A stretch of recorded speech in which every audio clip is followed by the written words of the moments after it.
গিয়েছিলেন শ্রমিকের কাজ করতে। সেখান থেকে বাড়ি ফেরার পথে নিখোঁজ এক যুবক। নিখোঁজ যুবক রাজগঞ্জ ব্লকের আমবাড়ির মহামায়া কলোনির বাসিন্দা।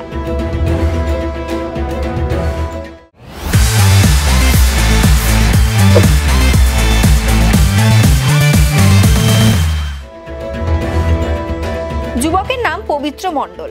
প্রায় 3 দিন আগে গুয়াহাটি থেকে বেরিয়ে আর বাড়ি ফেরেনি পবিত্র।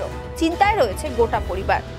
পরিবারের সদস্যরা জানান, অভাবের সংসার সামলাতে গুয়াহাটিতে কাঠমিস্ত্রির কাজের উদ্দেশ্যে গিয়েছিল পবিত্র। সেখানে কাজ করার সময় আহত হয় সে। এরপর 3 দিন আগে বাড়ি ফেরার জন্য রওনা হয় যুবক। আজ 3 দিন পেরিয়ে গেলেও খোঁজ নেই তার।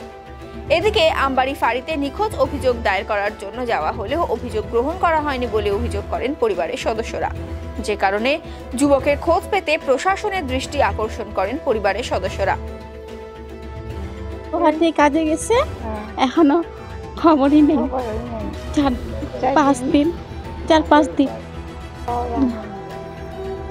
পবিত্র মণ্ডল আসামে কাজে গেছে, কাজ করতে গিয়ে একটু চোট পাইছে।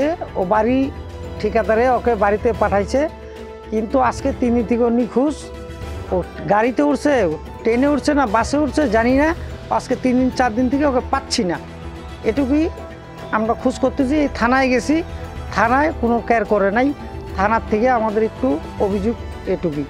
আমার ভাইকে খুঁজে দিতে, কাঠমিস্ত্রি কাজ করতো, বাইরে গেছে কাজে। ভাইকে খোঁজ করে দিতে, আমার ভাইকে যেন খুঁজে পাই।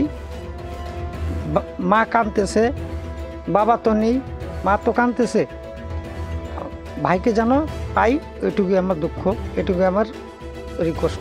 পবিত্র মণ্ডল, আমার নাম চন্দন মণ্ডল। বলতে তো জানি আমরা যে গুয়াহাটি কাজে গেছিলো কারোর সাথে, কোনো ঠিকাদারের আন্ডারে। ওইখান থেকে 3-4 দিন আগে ঠিকাদার বলছে বাড়ি চলে যাবে, গাড়িতে উঠায় চলে আসছে। এবার এনজিবিতে আসছে কি না এটা কোনো খোঁজ নেই। আসে 4-5 দিন হয়ে গেল, ওর কোনো খোঁজ পাওয়া যাচ্ছে না। শুনলাম ওর বাড়ির লোক থানায় তো যোগাযোগ করছিল, কিন্তু এখান থেকে থানা বলছে রেল পুলিশের আমরা এটা কেস করতে হবে। তারপরের বিষয়টা এখন আপনারা যদি কোনো রকম সাহায্য করেন, নিউজের মাধ্যমে হোক বা থানা প্রশাসনের মাধ্যমে, যাতে ছেলেটা বাড়িতে ফিরে আসুক। আমরা এটা, ছেলেটা কাঠের কাজ করতে চাই, বাইরে তো মাঝে মধ্যে কাজে যেত, কিন্তু চলে আসে, এখনও ফিরে আসে।